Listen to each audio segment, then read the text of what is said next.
bandiraɓe amtuɓe yebde ayawa habdirde Pindi TV caggal yettude geno gonɗo jonɗo en juule rasulu sallallahu alayhi wa sallam non en calmini khalifaɓe diini kono kadi en calmini khalifaɓe aado ko non calminirɗen ɓen ɓe ganduɗa ko ardiɓe ne galle he tuggude baba Abou Habsat Coumba Hamme ha yetti Daoudou Gueddaɗo ha e ɓen ɓe ganduɗa ko waɗoɓe feere jeeɗen hono Djiby Dieng Ali Fall hay Fat Ndiaye bani men debbo en garti e émission holmo woni an tawa ko tongode temeɗɗe ɗiɗi e nogas e tati nam eɗen jaɓɓiɗo mo jaɓɓinoɗen yawma jewte jawtuɗe ɗe saaha foof mbaɗen rewido ndew rewiɗo e ko haali e nder ɗeɗon jewte ɗe ganduɗa taw en mbaɗi ɗum ɗo nam so tawi en tongi ɗum ina gasa wonde taw jewte sappo en mbaɗi ɗum taw kadi koko tongi taw koye ndeɗo yewtere wiitede holmo woni an wadde neɗɗo so yalti galle mum arti nam ina wiye bisimilla ko gonga koye galle mum o arti kono kawdi ko jaltunoɗo hay soko jama o yeehi so arti tan eɗen mbawi widemo bisimilla kono kadi o rewiɗo e jewte ɗiɗi goɗɗe kono foof koye nder galle o sen kaali yewtere holmo woni an tan en kalat jewte goɗɗe hono nene men Rugisal e omo ganduɗa ko jeeba woni Dieynaba Sow nam hande ina jogui toɓɓe ɗe ganduɗa ma en mbaw ɗum yewtude hande ko adi haade men hade ko una ɗiggudi en tottanmo o salmodira e yeɓoɓe ayawa habdirde Pindi TV ono omo ganduɗa ko Abdou Salam Ba kono noon lolliri ko Dialal Leñol sen jeehi ha toon to cuuɗi men tareji ma hewoɓe wiiɓe mataw ko Aliou Coumba Diary ɗum noon foof ina fawe ene saahe ene fawe assalamu aleykum Dialal. Aleykum salam wa rahmatullah brade inde Allah julde gurnaɗo windere ƴettude jinnaɓe men e seeremɓe men ha tengti e ceerno men khalifa général Madina Gounass ceerno Ahmadou Tidiane Ba radiyallahu taala anhu mo mbiyeten yo jomiraɗo junnu balɗe mum moƴƴina battane mum mo mbiyeten yo jomiraɗo junnu balɗe mum moƴƴina battane mum mbiɗen ni so tawi neɗɗo fuɗɗorima inde Allah juuli e ɓurnaɗo windere yetti jinnaɓe mum e seeremɓe mum yetti leñol mum ko ɗon jettatmi ceernam khalifa général Madina Gounass ceerno Ahmadou Tidiane Ba mo mbiyatmi yo jomiraɗo junnu balɗe mum moƴƴina battane mum ɓeyda cellal mum kanko e ɓesgu makko foof e dendagal ɓesgu dental Daka Mbouré Gounass ha tengti e fedde wiitede COD e gardugol ceerno Siraji Anne mo ganduɗa hande kay woni hoorejo amen e ceerno Siraji Anne goɗɗo mo ganduɗa hande cellule communication kanko min gondi toon kanko en Amadou Baroba en Oumar Mamadou Sow en ko way noon en calmini dendagal wonɓe ɗon e galle o wonɓe e dental Daka Mbouré Gounass foof ko noon kadi eɗen calmina cuuɗi men dekole tareji tar guddenam maade baɗe ɓuureji muji telle cuuɗe jaɓuli geni gonde jeeri jimi e waala en juurima dendagal bandiraɓe men wonɓe toon foof gila tan ɗo wiyete jundu ɗo ha ɗo ɓokki markaji ɗo alamo gaccuɗen to dekole Njaañ to lewa dekole ɗo dekole tariji pop en calmini en juurima en kofnima kono kadi en juurima en calmini dendagal hettotoɓe Pindi TV gorko e debbo suka e mawɗo nder leydi ndi ha e caggal leydi ɗum noon en calmini dekole e kuuɓal kono ko noon kadi ni en mbi khalifa tedduɗo mo Madina Gounass eɗen ñaago joom baɗe e bawɗe o nde Allah accata ɗum e keece men ko juuti sabu ko nafoore julɓe tan ko wona ko ɗum 20 décembre 2025 mataw ko ziyar hono omo ganduɗa ko Alhaji Ousmane Ndombo woni hen ne mbiya ko tanum Mamadou Safiyata Malick Paty Ndioro kono won hen kadi mataw ndeɗo inde ina mbiya emo noddire hay ndeɗo inde ko Amadou Ndombo walla mbiyan kadi ne Amadou Mamadou Safiyata Malick Paty Ndioro ziyar makko baɗo 20 décembre 2025 kono ko toon to cuuɗi men tareji beela gartana min e hol gonɗo o jiyaɗo Allah. Alhaji Ousmane de haalde ɗum weeɓani ha tengtinoni min ko mbawmi haalde mum heewani nde tawno gurdam makko ha e duttal makko e jomiraɗo subhanahu wa taala mbeɗa andi ina famɗi ko tawami hen wa amma noon ko cimtanami ɗum mbeɗa wawi ɗum simtude kono mi wona ganduɗombo mi wona ganduɗombo o ɗum ko ha haqqille faama kono kay mbiɗa anndi neɗɗo no waawi wiide annda nelaaɗo neɗɗo no waawi wiide annda Cheikh Tidiane e waɗi annda Alhaji Malick Sy annda ceerno Mo Saydou annda ceerno Amadou Tidiane neɗɗo no waawi wiide mi annda kono noon sa ruttima e wittuji maɓɓe tan a anndat ɓe ndeke no neɗɗo wittirata ni won e yimɓe takata ko neɗɗo anndude holi gonɗo Fidel Castro walla takma anndude gonɗo Hitler walla général de Gaulle ɗum takata ma anndude holi gonɗo Aladji Ousmane ko anndintama ko seeremɓe ɓe e waliyaɓe ɓe so woƴƴima tan e anndat ɓe ga Aladji Ousmane ko pullo jiidaɗo e leƴƴi fulɓe fof mbeɗa wawi wiide kala ɗo nawtuɗambo ha tengti région de Saint-Louis o ina heewi ɗo nawtatambo e région de Saint-Louis a tawat omo jiida ɗon to jeeri to Jolof walla ko Ferlo walla ko Ɓundu ɗo jaaɗa fof hade tan fulɓe ene ɗon aɗa wawi ɗon nawta Aladji Ousmane jiɗmi wiide tan o jibina koye famille mawɗo ɗum ko hen hunde kono Aladji Ousmane ko ɓuuri simtede e makko woni yurmede e teddugal ngal o joginino jinnaɗo makko debbo ko neɗɗo kewnoɗo yurmede faade e jinnaɗo mum debbo ko neɗɗo mo ganduɗa nene mum ala ko jaranan ɗum eɗen mbawi wiide ni kala ko wawi dañde kawisaji Allah ɗi dokke Allah ɗe gandal ngal ɓe o safri ɓe o walli ɓe o ɗum nini ɗum foof nani yeesa kono ko rokkimo ko hormade e ɗoftade jinnaɓe mum no jeeya hen gueɗel keɗigel ngel ina jogui ko wiyete iman billah woni gonɗinde Allah jabde wonde Allah rokkimi ɗum so ɗawi kam ɗum ɗo min mbiɗa andi Allah ma rokkan ko ɓuuri ɗum woni Aladji Ousmane ko karay sira sa wi neɗɗo karay sira woni tawra ɗum bujjoy o ƴetta bujjoy ɗi o rokkuma kanko heddito juuɗe ɓoole saabu mo andi dokkunoɗo bujjoy ɗi ne wawi rokku bu sappo ay cimti ɗiɓe cimtata ɗoftal ngal o jogino ko jogino e beyi o hirsi ngam teddinde arnoɓe wallude mbo ɗoftal ko faati e ndema walla ko wayno noɓe mbiri o hirsi fof ha laaɓi o arto jooɗi won wiiɓe won garɗo ñagade mo tawrimo ko holsere wotere o rokkiro kanko jooɗi ɗum haalama ko mawɓe men cimtata won wiiɓe men ina jeeya e golwole makko ƴewde yogo e nokkuji ngakkunoɗe ndiyam o asa hen boyɗi ɗum ko hen hunde ko yurmede woni ɗon gueƴel kiddiguel ngel en cimtanama wonde hewɓe wonno e ɓerɗe mumen tan ko juuri yaade sallllahu alayhi wa sallam woni yaade Makka timmitinde e yogo e calɗi islam tengtuɗi hewɓe e décole naɓe ha ko yalti décole hewɓe kay hajjinoye ɗumen ina jeeya e ko mbawɗa sifade Aladji Ousmane woni Aladji Ousmane ko visionnaire mbiɗa wawi wiide mais surtout ko sociologue sa wi neɗɗo sociologue woni neɗɗo ganduɗo rendo no foti wuurdu mawɗo goto no simtanami wi one jeyno e gueɗe ɗe o wurduno e nder département Podor sa waɗama affecté aɗa woni préfet aɗa diwan o ƴewata koko moƴƴi o teddinirma so teddinirima ko moƴƴi ko omo andi leñol makko ngol o jeeyangol woni fulɓe aynaɓe omo andi aɓe perguitoteɓe omo andi aɓe kuuli laamu aɓe kumpa laamu kala de caɗele mbaɗi so yeehi pour o ñawdo ɗum ina weeɓi sa ari aɗa woni chef de brigade ma waɗa feere ha woda ko teddinirma o anduma ganda ɗum ɗum wona pour kanko sa jaggimo ala jaggo jaggata ɗum noon kono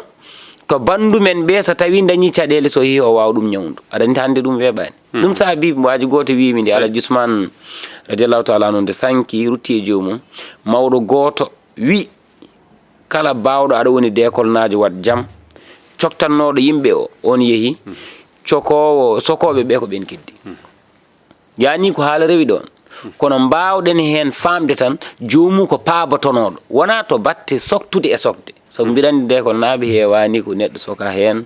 sakana sokte hewani ene waɗi noon mais hewani kono mbawɗa famde e bundi konngol ngol jomum ko jurumdero ko ballannoɗo mbawɗa famde muɗum ko ñawdannoɗo ñalade kadi ko neɗɗo calinoɗo yew kadi ko jeynoɗo e ɓamtuɗo décole naɓe sabu aɗa andi décole yimama de guilay Demba Samba Dañdio en de woni dem bref guilay woɓɓe wonnoɓe ɗo Harouna Oumar en e woɓɓe kono aɗa andi kam jimol ngol ko Daw Samba Doɓali wiyata mafre wala capital d'école ngara daña Abou Amadou Malal Belal ngara daña jawdi way ngara daña jawdi ɓanduma laaɓa ko tami ɓandu laaɓata ko wona ndiyam e sabunde de ala wona jamde eyyi merci ɗum ko jarori Issa donc jomum mafre musidɗo goto wimi nde e gurnam Alhaji Ousmane ina waɗi woni gueɗe bomto keɓima sa naati wuro ngo ɗum selli sa welama goto te ko neɗɗo mo suuɗinoki hande ina heewi ɗo garta e wuro tawa lamɗo walla gando walla galo ina mahi ina waɗi miir muɗum gam yiiɗa yimɓe ne jeeyi ɗum Alhaji Ousmane wanno tan ko mbaaro hucciti e natirde wuro ngo sa wi hen régus ko hen kuccitta jomum suuɗakima ɗo mbawɗa ummorade fof duƴƴorɗa koye galle o kadi jomum e koɓe kaali ko ñamannoɗo ko jarannoɗo woni firti ɗum ko ñamminannoɗo ko jarnannoɗo donc ɗo hettuno leñol décollé ɗo hettuno Pulago ɗo hettuno département de Podor région de Saint-Louis sa arti ha e relation makko e Seydou Nour Dine Tall wonko mbawɗa hen faam sa wiye mum régus aɗa andi o ko almudo ceerno Seydou Nour Tall hakkude noon hakkude makko e ceerno Mountaga Tall radiallahu taala anhu ɗo kadi elle ɓuuri hulɓinade nayyi gueloɗi beyi baali ko addi e jiyaruji ɗi ganduɗa ɗi ko famille oumarien waɗanno ɗum ɗo e Dakar ɗum ceerno wona neɗɗo fof wawi ɗum addu Alhaji Ousmane ko hammadi leñol mum te ko nawani ko Alhaji Seydou Nour waɗanima artu hen ala ko waɗana e Alhaji Seydou Nour ɗum ko zahir kalaten mais baɗino ala ko waɗanani ɗum mais ala kadi Seydou Nour Tall waɗanani ɗum te il faut pas men Alhaji Ousmane c'est à dire non seulement jomum ko gando tan non seulement jomum yehina ha a wiyat ɗum gando mbiya ɗum galo mbiya ɗum lamɗo sabu lamɗo woni neɗɗo mo ganduɗa a yehina ha joguiɗa darajo ni suɓade yimɓe walla gonda yimɓe beela no daña laamu walla cuɓoɗa neɗɗo beela laamu bon sa ngabbi a waɗi remonté histoire a tawat ni ha e Léopold Sédar Senghor en walla Abdou Diouf en e laamu mabɓe haade jomumen koko coccodirno e Seydou Nour Tall min zoom photo Alhaji Ousmane goɗo o tigui woni Alhaji Ousmane eyyi haade ko waɗan min zoom haade ko o tigui woni Alhaji Ousmane kasi haade ko soccodirnoɓe haade ceerno Seydou Nour Tall haade mum e mayde haade mum e ruttade e jomum ko coccodirnoɗo e Léopold Sédar Senghor mbawata hen famde Alhaji Ousmane en ene joguino rôle mbo joanno e laamu Léopold Sédar Senghor rôle mbo jota hen o woni o waɗi Seydou Nour Tall ko ceerno makko o waɗimo mawniko o jaaɓi wonde e sara makko donc Seydou Nour Tall eɗen gandi no wano e Léopold Sédar Senghor te Alhaji Ousmane ko jaggal manggal ɗo sera Seydou Nour Tall ɗo donc en pamat won rôle uji baɗɗi important ganduɗa wona foof wawi haalede télé mais won darde nde ɓe darino ni ha e wallodirde e lamɓe ɗum ɗon noon en pamat Alhaji Ousmane ko maayo ko guecce kadi gurdam mum ko aduna duuɓi mum no mbawi fodde foof kanko o yiƴƴata koye aduna balɗi saabu ko waɗi ko jokkat e simtede ha ila yawmiddin saabu kala mo waɗatno a jibini walla a tanni te eɗen gandi neɗɗo sa añi simtenede sala gollude golle ma noon so jooɗi simtete so yooɗi simtete golle makko noon ko joɗɗe ko neɗɗo jiyaɗo Allah mbo Allah rokkuno gueɗe ɗe ganduɗa ɗe hay goto kadi wiyata min jangguini ɗum ko woni koye muɗum ina waɗi hen ko ganduɗa ɗum ɗo Allah yeɗɗum ɗum tan saabu Allah e andude kanko no wayi hormade jinnaɓe makko alay saago teddinamo donc aɗa wawi wiide won ko tawi kono sa ƴeewimo kanko ko kanko golli kala ko acci hay so tawi wonko tawi mbimi kala ko acci ko kanko golli kanko golluni hoore mum fadani hay goto ñaagaki hay goto yelaki hay goto kay waɗi feere ha décolle ni mbeɗa wawi wiide totta respect goto mawɗo totta daraja mawɗo ha décolle huula ko tagi ko décolle huulede Alhaji Ousmane koko joue hen part mawɗo c'est vrai wonɓe o yontidano wonɓe o renduno ñalawmaji wonɓe yadanno kono noon Abou Diop wi ñande diftungu walla ñande cuddungu faɗɗuɓe jombaji ana ngara kono ñande mum ko jombaji tan darde aɗa andi guinmi ɗon wiide ɓe o yontidanoɓe yontaɓe hono mum ɓe wona ñalawmaji mabɓe hande wona ñalawma mabɓe hande ko ñalawma makko tan ɗum saabi eɗen kalambo kono décolle kay koko dañi yontaɓe guila awlan ha ɗo guila décolle noon Diagne ha décolle Tariji ha lewa décolle naɓe ne heewi yontaɓe kono hande ko ñalawma Alhaji Ousmane sikki ala koye makko tan kaɗaten ñande goɗɗo kadi yonta sen kaali hen ma yimɓe gandu décolle ina soomi yontaɓe ina soomi waliyaɓe jaɓanten ko ziyare o ma waɗ 20 décembre gartanamin tan en jettat omo ganduɗa ko goto e yiɗɓe makko kono kadi mbiyen almudo makko hono ceerno Cheikh Djibril Ba ganda Dowrowo gonɗo toon to Dar Salam Dagana gartanamin e seeɗo e Cheikh Djibril ko khalifa général no mbiɗa ni Dar Salam Dagana ko miñum Alhaji Ousmane cawdiɗi e kadi o wonde Alaji Ousmane ha woodi ko Allah yeɗimo e ko Allah yeɗno Alaji Ousmane ɗum noon rokkat ɗum neɗɗo ko gollal ko kanko on ni woni l'initiateur kañum woni miijiɗo wonde min mbiɗa foti ruttude teddungal oɗo jiyaɗo Allah mo gurdunomi ɓe ganduɗa wonko waɗanimi ha heewi ɗum saabi o waɗi jiyaro waɗanno ko mafre duuɓi ɗi keewi kono o dartinoma e covid-19 o ɓamti noon hono rowane au passage eɗen calmin ceerno Abou Samba Diop tawtorama waɓene Djibi Dieng tawtoranoma donc on ɗon jiyar ɓamtuɗo rowane o waɗa dekole tariji goo ina foftina khalifa garowo ɗiɗi ena foftina hay mafre ɗo jiyaro watteno ɗo kadi ena walla guri goɗɗe catiɗe ɗe no gardi e oɗo jiyar sen kaali ɗum noon puɗɗortoɗen enen ko baabe men Abdoulaye Ousmane Dombo kañum calminten d' abord sabu ko neɗɗo mo ganduɗa o ko neɗɗo mo bonnani min ko jinnaɗam sabu Abdoulaye Ousmane yiɗi ko jinnaɗam en juurima ɗum e dow inde galle o en juurima Issa Alaji Ousmane ha yetti han kadi Muntaga en Madane en somi welama mi yeeha ha less ha Oumar en Hammoudou en après noon han kadi so welama arta e Moussa en juurima Moussa en calminimo en jettimo soɓe jii Moussa no wondiri e Cheikh Djibril ni sen mbela mbiyen mataw ko noon Cheikh Djibril wondirno e Alaji Ousmane jiyaro jaggama hikka le 20 kono ko le 20 et le 21 nogas e nogas e goo décembre 2025 ko ɗon e décole tareji so tawi le 20 o yonti yimɓe ɓe mbaɗi ko poti wadde e galle o ko foti addede addama no foti waɗirede waɗirama noon en keblima en jaɓɓima ceernajo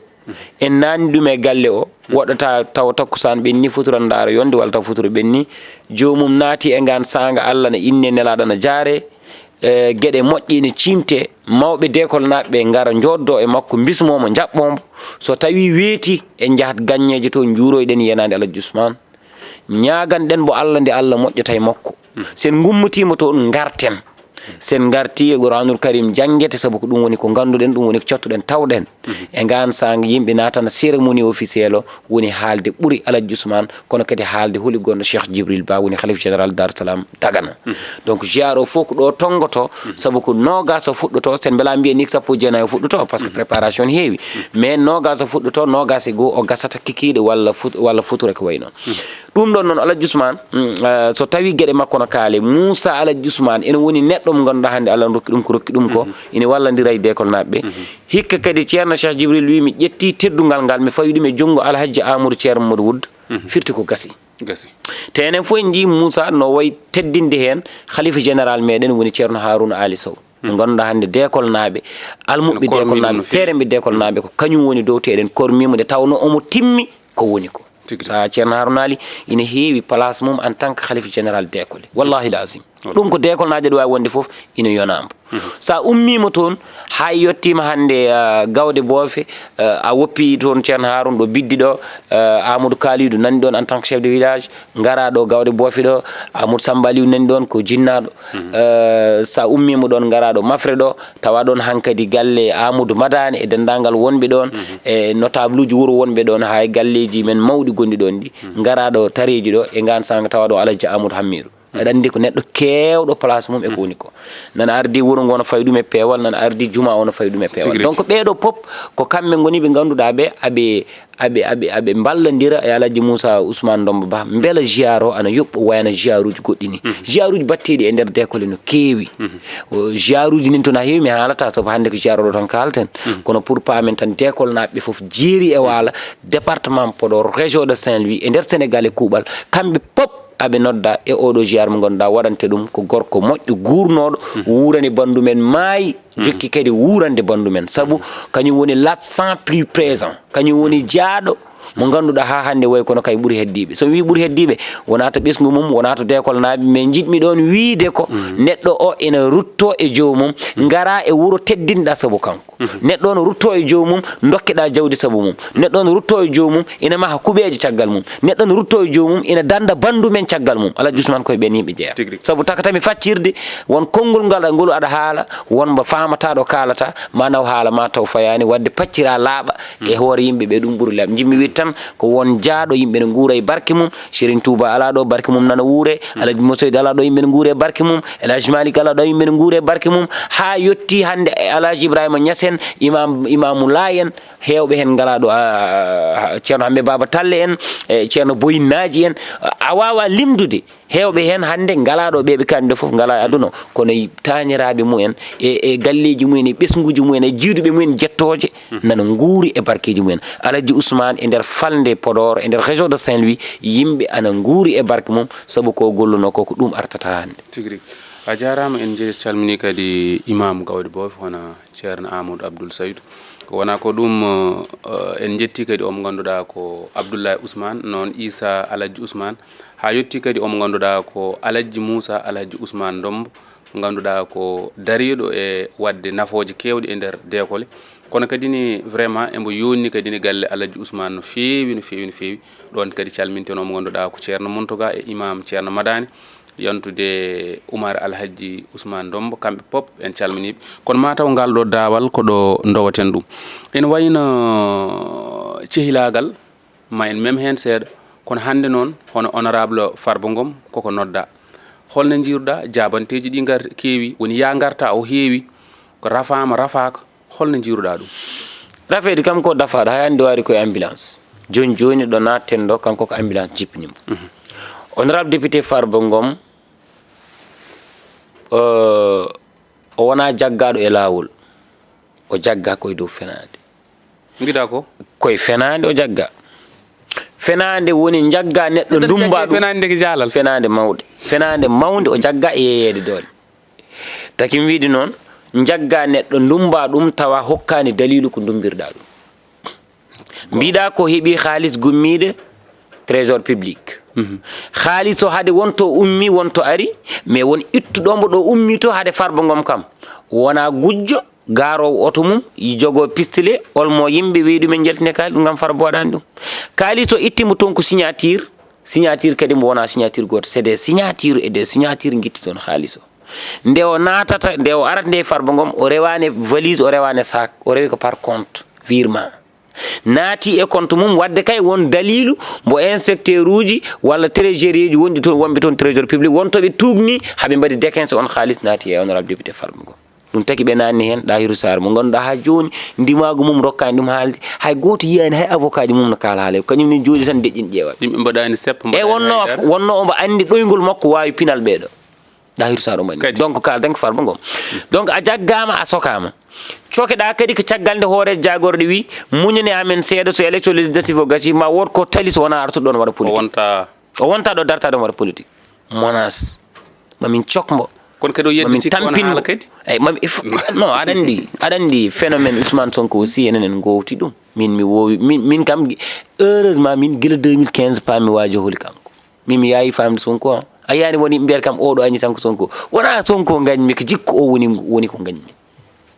wa amma wala gad karranna bani adam mbiɗa andi ko faccirte c'est à dire jomiraɗo hormiɗo neɗɗo mo tagui o an mo tagui o sa hormaki neɗɗo wona wofi Allah mbiɗa hormi en tant que ko neɗɗo en tant que ko julɗo mbiɗa hormi ɗum mais wa amma jikku makko eno dognirta eno haalirta e politiquement et leur manière de manière aji makko no waɗirta ni sa manière de faire c'est à dire e gueɗe makko no dognirta ni no waɗirta ni communiqué yeeso yimɓeɓe e kala ko haali hande o yeddito jangga ko ɗum woni ko gañmi ɗum noon kala muɗum woni mumi añat ɗum ɗin jikkuji mi añat ɗimi donc ko kañum waɗimo menacé rutti kadi yimɓe makko jeehi ene pilma galle honorable député Farba Ngom ha parking ngaji autoji mbatti filmede wiya e ko kañum jeyte pourtant jeeya ɗum fof waɗama ils ont tout fait pour que Farba Ngom soit arrêté kamɓe foof à l'unanimité Pastef na pop les députés les ministres les DG parce que Ousmane Sonko ko yiɗi koko ɗum woni koɓe mbaɗi e gan sanka ko ɗum Ousmane yinno Ousmane voudrait tan simplement que Farba Ngom soit arrêté kon jalal way kono elle aɗa woni opposition aɗa woni député aɗa tawanno Farba Ngom assemblée rokkanomo yota kala Ousmane meeɗi haalde Farba Ngom ittat weddo faw goɗɗum c'est ça le problème jalal wonko jaaki yimɓe noon doole wona neɗɗo fof hani tottede doole won mono totte tan bonnata aduna Ousmane ko hen jeeya Ousmane ko yeehi ha wi hantimi mi laamima oɗo de mo ganduɗa o wonno ko sehil lamɗo leydi oɗo mo ganduɗa de waɗi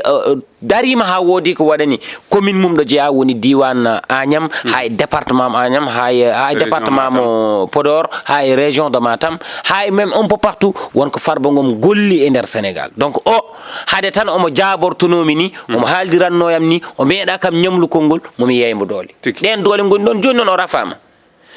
wiyama wonde ko dafaɗo Ablaye Ndiaye ne woɓɓe jalti kaali justice ƴetti médecin wi ɗum ƴewnam beele ko dafaɗo médecin arti wi ɗum no wayni e ko wondi ko hankadi natti yaadude e kanko heddade nder dumbirdu nano pular ɓe jimmi o nan ko kewi ko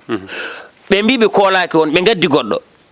ɓe ƴeewoy o ɓe on kadi yehi ƴeewi arti haali même chose ko oy to haalno ko o sellani ɗo woni ɗo o wawa wonde nder prison on yehi kadi ɓe mbi ɓe koolaki ɓe noddi goɗɗo holko yanten ko kanko yande waɗa évacué d'urgence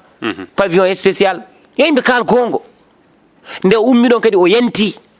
hande Sénégal ɗo gonɗen ɗo 21e siècle ina wiye Sénégal ko waɗi respecté droit humain ina wiye Sénégal ko pays démocratie ina wiye Sénégal ko leydi ndi ganduɗa ko liberté d' expression yeeya ganduɗa ha yaltoɓe ɓe ne mbaɗa communiqué bon pour ko moƴƴe Farba Ngom yimɓe ɓe hande waaji ɓe mbatti ɗumen ko añ ɓe mbatti ɗumen ko bonɓe hande ɗo leydi ndi tolni ɗo image mo Sénégal jogui o en tant que neɗɗo poɗɗo heɗetande hande ara e ambulance c'est honteux pour ambulance ono gardini c'est triste ina yurmini c'est un père de famille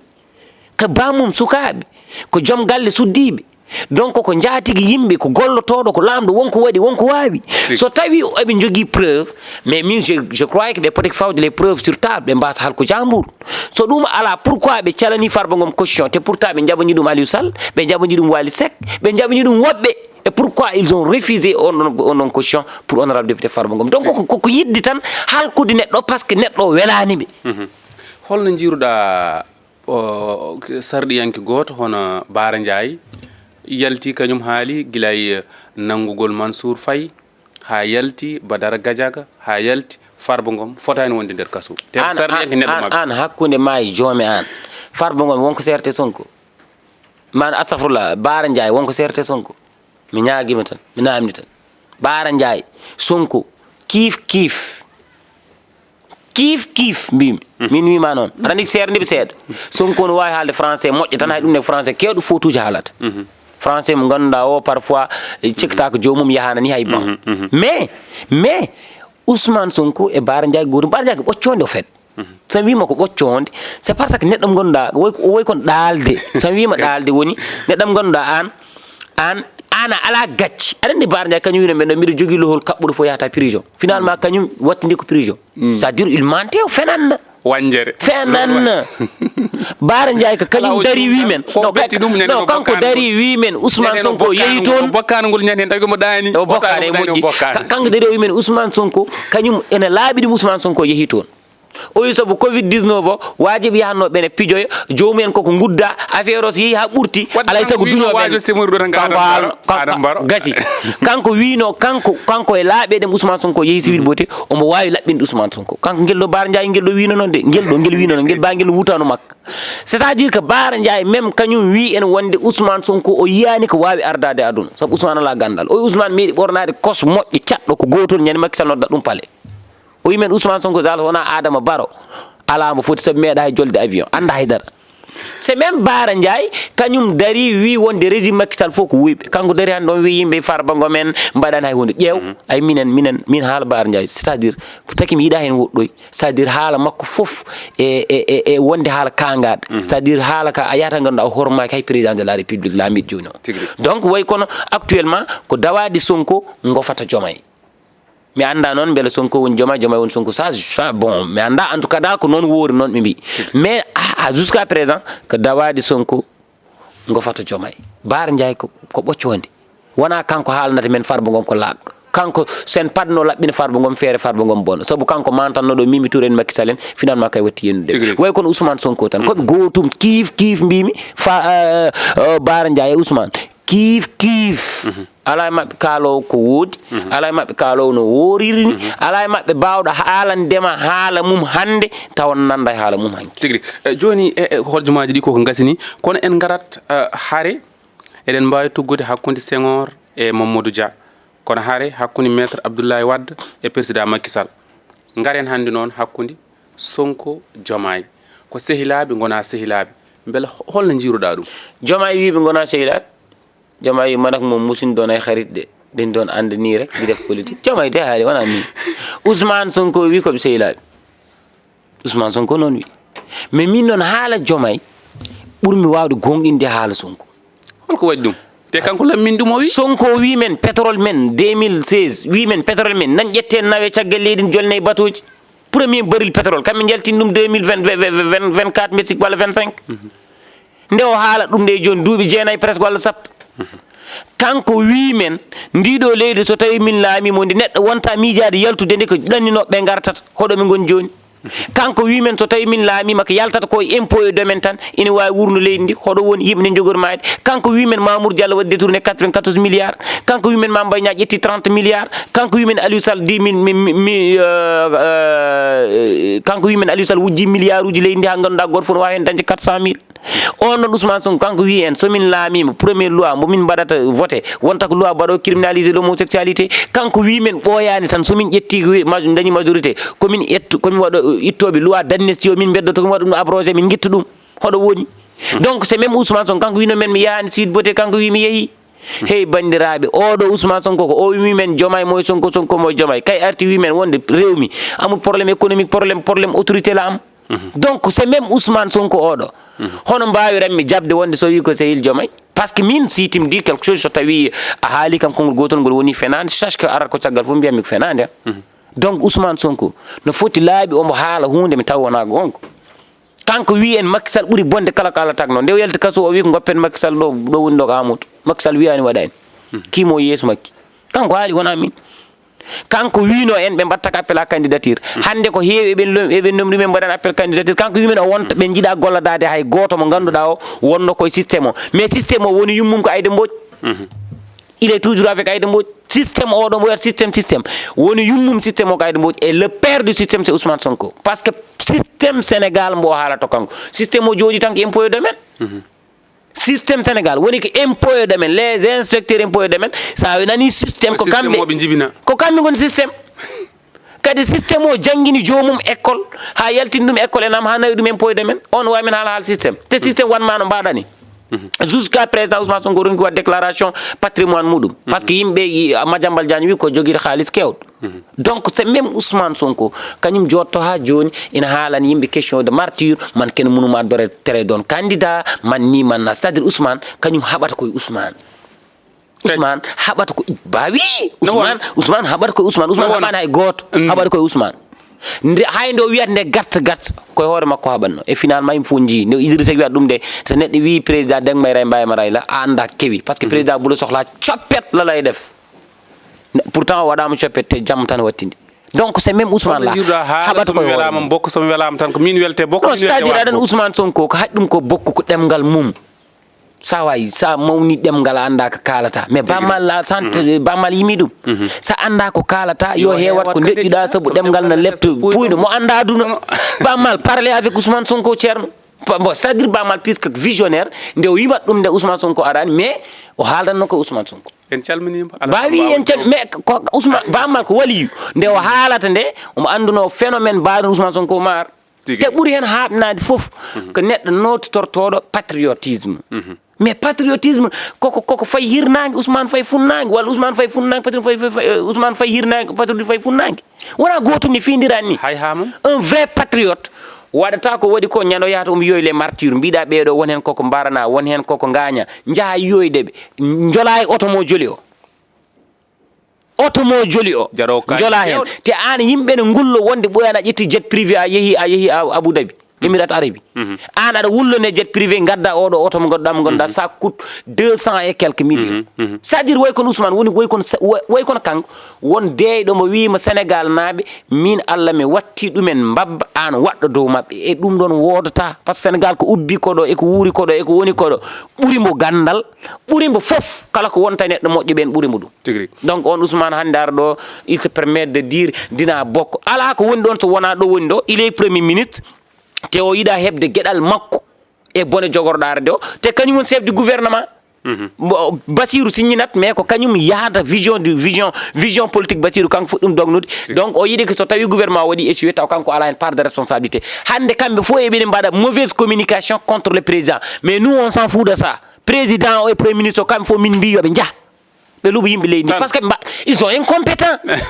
Ils ne connaissent absolument rien du tout. Aydara ganda. Merci Jalal. Donc vraiment yewta fayde ko hojomaji ɗi gasi ko dokkuɗo men ko wona ko ɗum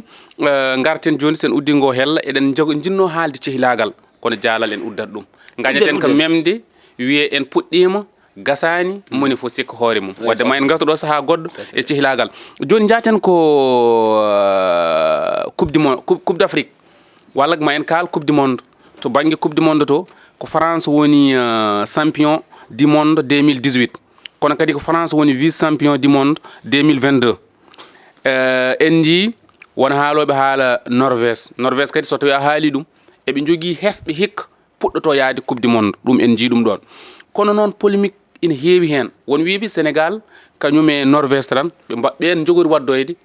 hakkude premier et deuxiéme kono gartanamin e classe Pape Thiaw liste fotɓe yaade toon to Maroc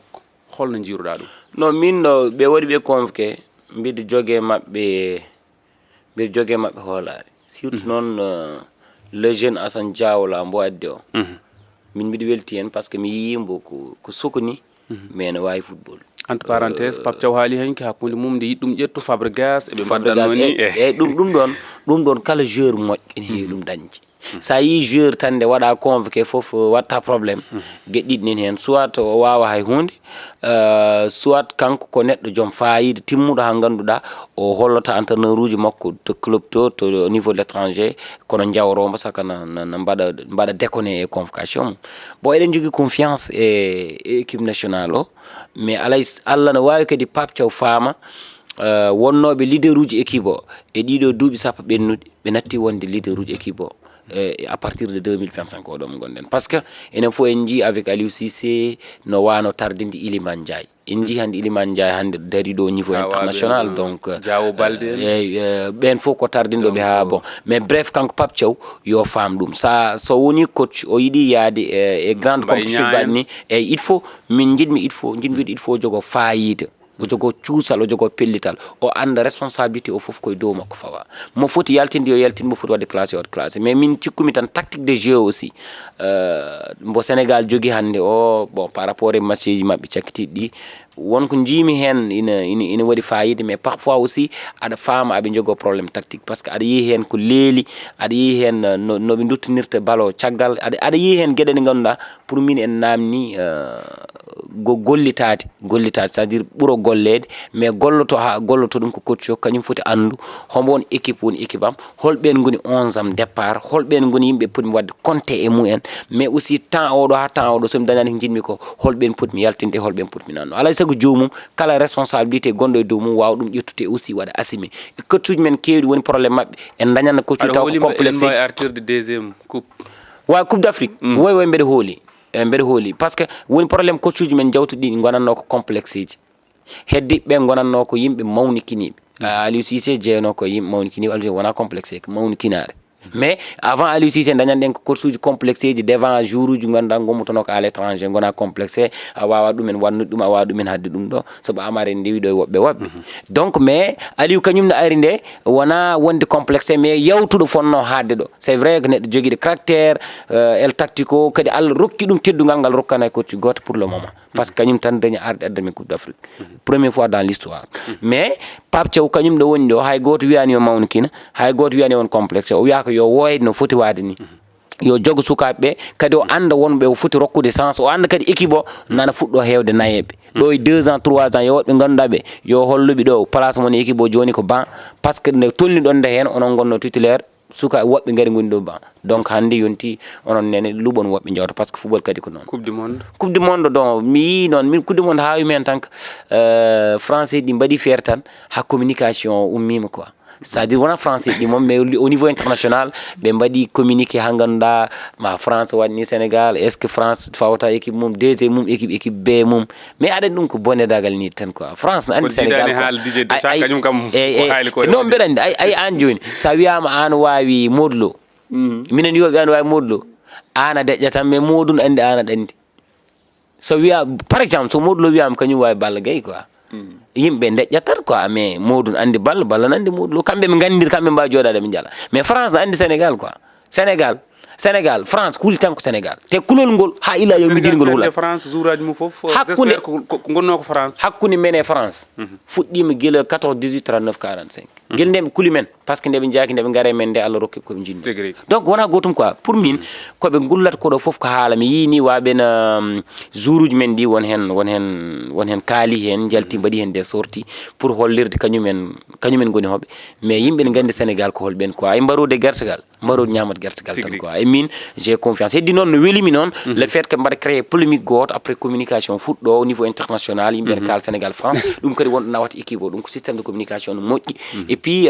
gueɗel kadi nguel yo yimɓe ndent wattude haqqillaji mabɓe France par ce que ɗum ko coupe du monde to coupe du monde ko après coupe d'Afrique donc yo yimɓe mbotta haqqillaji mabɓe coupe d'Afrique ko ha ɗum ɗo ɓenna après doran haalde coupe du monde ɗum noon en gardi hen ha ɗo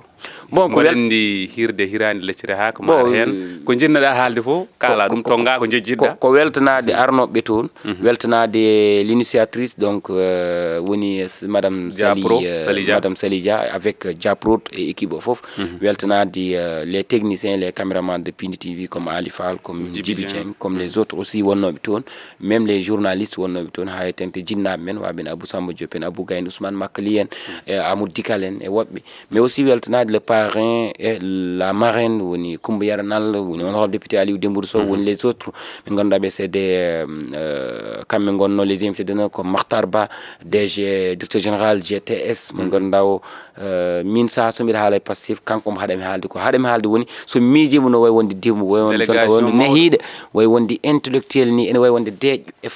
famɗude haala ɗo jeeyaɗoɓe mbi kanko omo jeeya yimɓe ɓurɓe nehade nder barkeji so miijimomo mbeɗa wiya kala ko Allah waɗi tan wonko lommi nder ko ganduɗa ko e nanɗon quoi donc en calminima kanko Matar Ba waɓene Djeylani Aliou Mamadou en e woɓɓe ɓe ganduɗa ɓe jiiɗin arde garani en calminiɓe gueɗel keddigel ngel ko salminde dendagal yimɓe ɓe ganduɗa ina mbatti haqqillaji mabɓe Pindi TV min welatami ko kala ɗo garmi ɗo taw mbeɗa yi avancement quoi min ko ɗum ñagotomi Allah quoi par ce que kadi nde fuɗɗoto nde komi tawa min mbeɗa tawani fuɗɗoto nde adi ɓeɗa wadde invité min mbeɗa jeeya hen donc mbeɗa yiiɗa avancement no waɗa e galle o saabi mbeɗa andi galleji kutortoɗi ɗemgal Pulaar no keewi téléji kutortoɗi ɗemgal Pulaar no keewi mais Pindi ko télé goto quoi Pindi ala ko nandi par ce que waɗi innové gueɗe guilay série ji Pulaar guilay wadde promouvoir des jeunes holludeɓe gueɗal ngal guilay sukaɓe rewɓe formaɓe ɗo technicien ji formaɓe ɗo donc j'aimerais que galle o yo jokku e wurde kadi o waɗa avancé kadi o jokka wonde ko woni ko wona mbeɗa jingganaɓe aussi mais mbiɗa setti leloriɓeɓe ajjude Pindi ne jeeya e ɓurɓe lelorade ajjude e nder Sénégal par rapport e médiaji ɗum noon somi haali ɗum mi yaltinani hen TFM mi yaltinani hen Walfin mi yaltinani Sen TV mbimi ko télé Sénégal foof mbimi mi haalani o walla o aɗa andi min kadi télé goto miiɗi wiide ne porten plainte quoi aɗa andi ɗum donc gueɗe mbaɗe ni kalanmi après taw ko gonga yimɓe jiihen koye mum mais mbimi ko Pindi hono mum no gollorto ni heewani e téléji ɗi te soɓe jabnaɓe ñambate muɗum amin jiihen ko heewi quoi par ce que parfois wooda ummiɓe ɗo mbaɗa rejoindre téléji mawɗi ɗi aɗa andi ko waɗi ɗum par ce que ɗo ko produit moƴƴo woni ɗo quoi ɗum ɗon fof noon waɗi ɗum ko rokki men ɗum ko Daouda Dia rokki men ɗum ko Abou Samba Diop en tant que ancien de la RTS mo ganduɗa c'est un journaliste plein donc on so woni mawɗo galle c'est logique galle o waya noon mais yo yimɓeɓe tin d'ailleurs min on me rapproche ko ɗo tan mbaɗanmi émission mbimi ɗumen par ce que ko ɗo mbattemi invité ɗo mbaɗeɗa invité ko ɗon jahata par ce que mi ñakkani fayide saka mbeɗa yaha e ngala yonnini hen kon ganduɗa koñ de un nafta kam haydara so mbeɗa yaha mi waɗanta hooram carburant mi nawtata hooram peut être ni ma waɗmo kawrumi toon wiya mi rokkam hunde mi rokka ɗum donc somi invité ko toon mi yettata Allah kadi taw ala ko nafatami hay tout ce que nafatami quoi donc wadde min mi duwanto Pindi TV e mbiɗa ñaago Allah yimɓe daaroɓe télé o taw koɓe Allah rokki daraja ɓe Allah rokki jawdi ɓe Allah rokki juuɗe juɗɗi yoɓe gar ɓe mballa télé o par ce que télé o de un o foti yaade hankkadi o naato e chaine uji mawɗi o foti yaade TNT o foti ngabboyde réseau ji mawɗi o foti naade canal donc jomen milliard uji yo ngar mbaɗa hen investir yo ngar mbaɗa hen investir par ce que yimɓeɓe jii Pindi ko waɗata ko woni yimɓe nen mbaɗa hen bénéfice u tawa ko indirectement par ce que wonmo ganduɗa darat Pindi tan welto donc il faut que ɓe cuuso wadde jawdi mabɓe e télé o ɓe mballa télé o beele télé o no yaha gondiratmi ko Allah subhanahu wa taala e ɓurnaɗo windere Mouhamadou Rasoulillah ko kalmi ko neɗɗo wawi heɗade wi o ko nelaɗo mais Allah seedi kam nelaɗo seedi kam kalmi ko min tan ƴetti responsabilité am mbiɗa haala ɗum kaaldumi ɗum somi yalti ɗum andambere mum artuɗo mais o message mi accamo ɗo pour jangga e jaam so ari taw on gandu Abdoussalam haalini ɗum par ce que pindi wonko ɗi mérité an mi salminima ka frère ka guiɗo ka mawniraɗo ka sehil goppidat mami koye Allah yo Allah junnu balɗe ma par ce que ko heewi ko mbanmi ɗo e piindi ko an mbaddumi ɗum donc mi weltanimamo technicien ji aussi mi salminiɓe mi juurimoɓe allahumma salli ala seydina hamadin wa sallim haza assalamu aleykum wa rahmatullahi taala wa barakatuh. Allah jarama jaalal leñol ko weltare no feewi saabu e saaha fof emin jogo beelamma so tawi min noddima e galle he ko beelamma mawɗo wonanata min jewte fodde 13 e ko walla mbiyen jewte fodde nogas ni eɗen mbawi ɗum yerodirde mbiyen noon kono fof ko baɗɗo fayida yewtere fof no serte yewtere honde kadi newade nde e wawde notade nde e ko nodda ko ɗum woni ko wona ko wiɓe en jetti Sali Dia joom hirde e hirande joom miijo moƴƴo arde toon no mbiruɗa ni waɓena kodde Demba Lella Samba Diang e yantude DG Mactar Ba yantude omo ganduɗa ko kodde pena jeemi Coumba Dielo woni Djeylani Aliou Mamadou ko noon jarnuɗen kala mo ganduɗa arino toon Coumba Yera Nalla konngol mbaynigo ni Coumba Yera Nalla Sow jeyaɗo toon to Gourlake gonɗo toon to Belgique ina wawi wonde ɗum noon ngol ɗo konngol mbaynigo kanko totti en kanko wi wona ko neɗɗo yi foof haala o wi noon neɗɗo goto meeɗi yaade ladde fotti toon e hoore ɓolde ino leeli o wi hoore holko adduma ɗo hoore jaabi wi ɗum addimi ɗo de ko haala o wi mbeɗa wasiyema noon wona ko jiiɗa fof kaala neɗɗo o hooti wuro o wi min de wonko jiimi ladde o wi ko ɗum woni mimi yi toon hoore en haala o yimɓe gare ga e jehen ladde son jiyani ɗum tan mbaroni ɓe jeehi ha ladde ɓe tawoy toon hoore ɓe tawi hoore ne jooɗi ɓe noddi hoore Sali Diabo ɓe noddi hoore Sali Diabo ɓe noddi hoore Sali Diabo ɓe ƴetti hoore ɓe jaadi hen ɓe payi wuro ɓe jaɓani joom wuro wi kaale haala ka o wi haala ka ko ni wayi kanko de noddu min ɗo o wi amen o yi hoore ina haala ladde joni te hoore nde o wino ko so nde haalani yomin mbar ɗum min gaddi hoore o wi eyyi sere ɗo kay ko yo ware tan yo hirsi ɓe nanguimo eɓe jogori ɗum hirsude hoore nde haali o wi gare ga wi holko mbino mami nani o wi renta haala jiiɗa fof kaala kala ko jiiɗa kaala kono en jettat Cheikh Oumar Ba konngol gongol o wi aduna Cheikh Oumar Ba aɗa ko Oumar Hamme Cheikh Oumar o wi aduna kala ko neɗɗo waɗanma fibko ñamande aduna o wi kala ko neɗɗo waɗanma fibko ñamande ka joɓowo